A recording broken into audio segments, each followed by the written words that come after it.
নমস্কাৰ।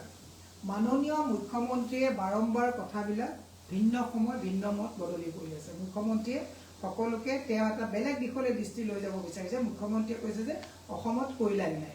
সেই একেখিনি সময়তে মুখ্যমন্ত্ৰীয়ে যেতিয়া অসমত কয়লাই নাই বুলি কৈছে, তেওঁৰে সহযোগী তেওঁৰ বিধায়ক ময়ূৰ বৰগোহাঁয়ে কৈছে, মই যদি 2 মাহ হৈছে মই যদি মুখ খোলো তেতিয়াহ'লে বহু মানুহ জেললৈ যাব। এতিয়া মুখ্যমন্ত্ৰীক আমি প্ৰশ্ন কৰিব বিচাৰিছোঁ যে কবিতা লিখিলে জেলত পঠায়, ইউটিউবাৰে পইচা ল'লে ক'ৰ পৰা পইচা আহিছে পুলিচ লগাই পেলাই আপোনালোকে এই কথাবিলাকৰ তদন্ত কৰিব। ময়ূৰ বৰগোহাঁয়ে যিটো কৈছে যদি মই যদি লিষ্ট কথা মুখ খোলো দীঘলীয়া লিষ্ট হ'ব আৰু অবৈধ চিণ্ডিকেট 2001ৰ পৰা চলি আছে। গতিকে এই কথাবিলাকত মুখ্যমন্ত্ৰীয়ে এতিয়া পুলিচ পঠাব নে নপঠাব।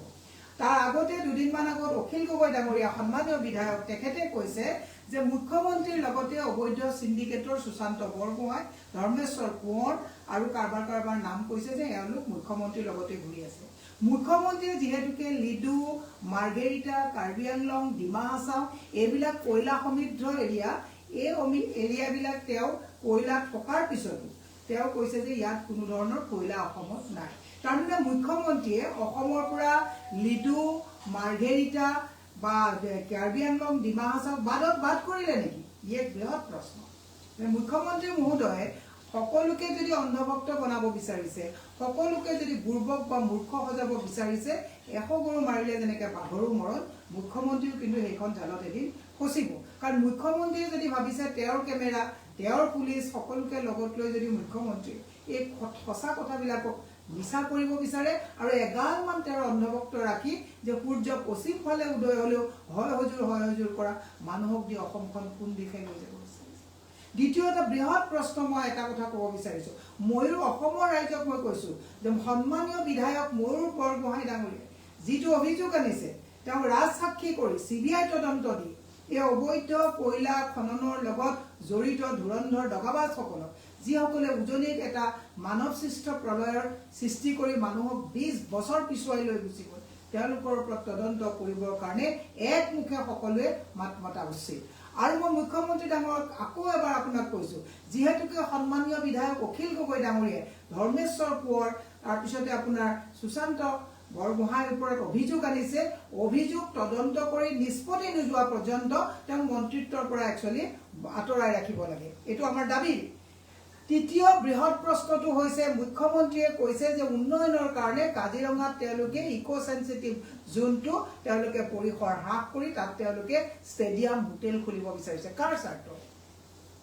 এই যদি ইক' চেনচিটিভ জোনটো যদি মিনিমাইজ কৰা হয়, তাত যিটো আমাৰ জীৱ জন্তুসকল যি আছে, আজি কাজিৰঙা বুলি ক'লে গোটেই পৃথিৱীৰ ভিতৰত কাজিৰঙা বুলি ক'লে এশিঙীয়া গড়ৰ কাৰণে আমি বিখ্যাত।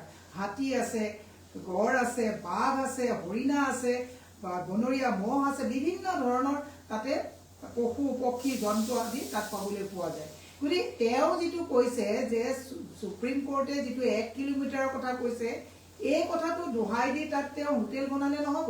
সুপ্ৰিম কোৰ্টে কোনটো কনচিকুৱেঞ্চত আপোনাৰ 1 কিলোমিটাৰৰ কথা কৈছে, সেই কথাটো তেওঁ মানুহক অন্ধকাৰত ৰাখি পেলাই যদি কাজিৰঙাক যদি তেওঁলোকে ইক' চেনচিটিভ জোনৰ পৰা এই 10 কিলোমিটাৰ মিনিমাইজ কৰি তাত যদি হোটেল বনাবলৈ যায়, মই অসমৰ ৰাইজক কৈছোঁ যে আপোনালোকে যদি এই বিপদ যিটো মহাপ্ৰলয় সৃষ্টি হৈছে, কাইলৈ কাজিৰঙাৰ যদি পাহাৰ চাহাৰ কাটি পেলাই হাতী মানুহৰ সংঘাত ইতিমধ্যে হৈয়ে আছে, এতিয়া মানুহ আৰু বাঘৰ যিটো সংঘাত আহিব, বিভিন্ন গড় মানুহৰ মাজত সংঘাত আহিব, এই কথাবিলাক মানুহক পাহৰি নাযাব। পাহাৰ কাটি যদি শেষ কৰি দিয়ে তেতিয়াহ'লে কেনেকুৱা এটা অৱস্থা হ'ব, এই কথাবিলাক মানুহে বিবেচনা কৰক। হোটেল লাগে, উন্নয়ন লাগে।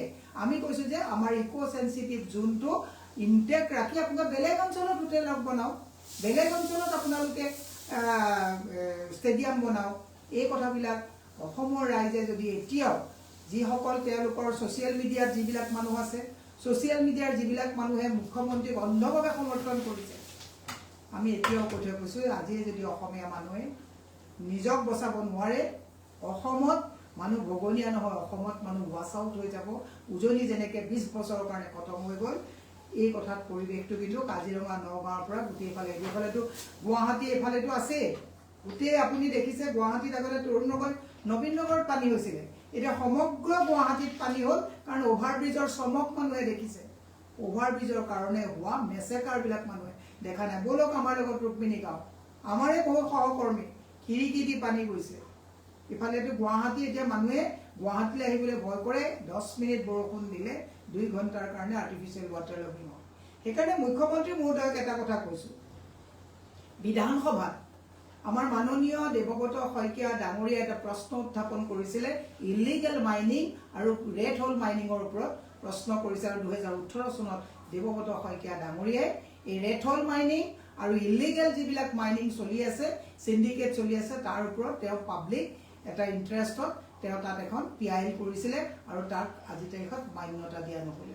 এতিয়া ক্ৰেডিট ল'ব বহুতে খোজে, কিন্তু চিণ্ডিকেটৰ পইচা যিসকলে ক্ৰেডিট ল'ব খুজিছে, যিসকলে এতিয়া খুব উচ্চস্বৰে কথা ক'ব খুজিছে, চিণ্ডিকেটৰ যে মান্থলি তেওঁলোকলৈ 5 পৰা 10 লাখ টকা যায়, এই কথাবিলাকো মুখ্যমন্ত্ৰীয়ে তদন্তৰ আওতালৈ আনিব লাগে। মই হিমন্ত বিশ্ব শৰ্মা ডাঙৰীয়াক এটাই কথা অনুৰোধ কৰিছোঁ, অতি চালাকি নকৰিব। অসমখন ইতিমধ্যে স্কুল কলেজ চব বন্ধ হৈ শেষ কৰিছে। আপুনি যাতে অসমখন আৰু প্ৰাকৃতিক দুৰ্যোগৰ প্ৰলয়লৈ ঠেলি দি অসমৰ মানুহক যাতে এই বানে ধোৱা অসমৰ এটা পৰিৱেশলৈ লৈ নাযায়, তাৰ কাৰণে আহ্বান জনাই আপোনাক CBI তদন্ত দিবৰ কাৰণে ময়ূৰ গোহাঁই মানে তথ্যৰ ভিত্তিত আমি দাবী জনাইছোঁ। ধন্যবাদ।